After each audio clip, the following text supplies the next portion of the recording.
Magandang araw sa inyong lahat. Bago namin simulan ang aming ulat, pag-usapan muna natin ang inulat ng naunang grupo, kung saan pinag-usapan nila ang dalawang uri ng pakikilahok, ang pakikilahok sa mga gawain politikal at pakikilahok sa pansibiko o civil society. At alam namin na naintindihan nyo ang inulat ng ikalawang grupo. So ngayon, simulan na natin.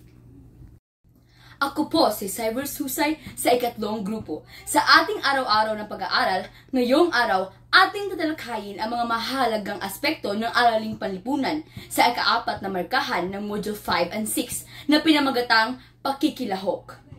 At ako naman po, si Rodilyn Pacquiao. Ang mga susunod na detalye ay magbibigay diin sa kahalagahan ng civil society sa demokrasya ng isang bansa. Tatalakayin natin ang dalawang kategorya ng civil society base sa teorya ni Constantino David. Una, ang grassroots organization o People's Organization or POS. Naglalayong protektahan ang interes ng mga kasampi dito.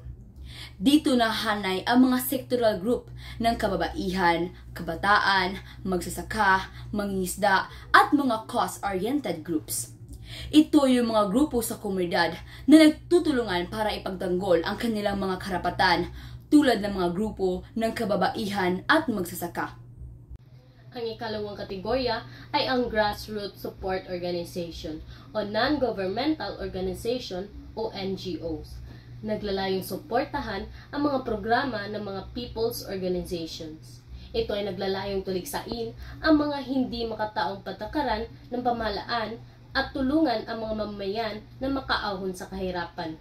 Ang NGOs ay nabuo bilang tugon ng mga mamamayan sa kabiguan ng pamahalaan na matugunan ang mga suliranin ng mamamayan.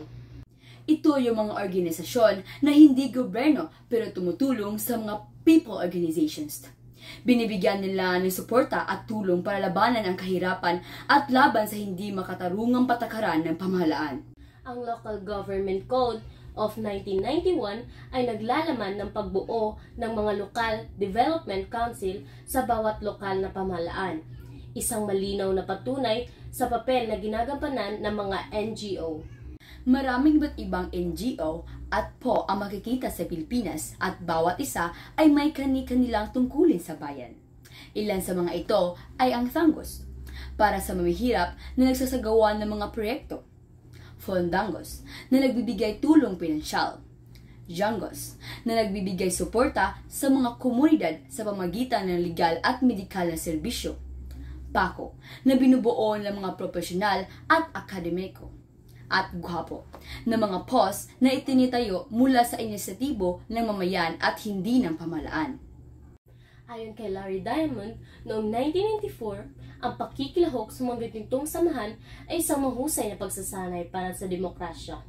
Maaari nating gamitin ang civil society para sa mga gawain pansibiko, tulad ng pagtatag at pakikilahok sa mga organisasyong nagsusulong ng kagalingan at pag-unlad ng komunidad.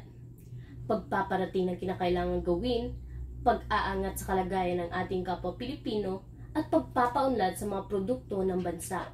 Sa kabuuan, ang civil society ay isang mahalagang bahagi ng demokrasya na nagbibigay daan sa mas malawak na napakikilahok ng mga mamayan sa pamahalaan ng bansa, ayon kay Bello 2000.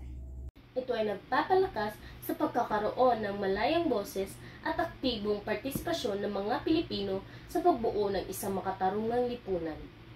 Salamat sa inyong pakikinig.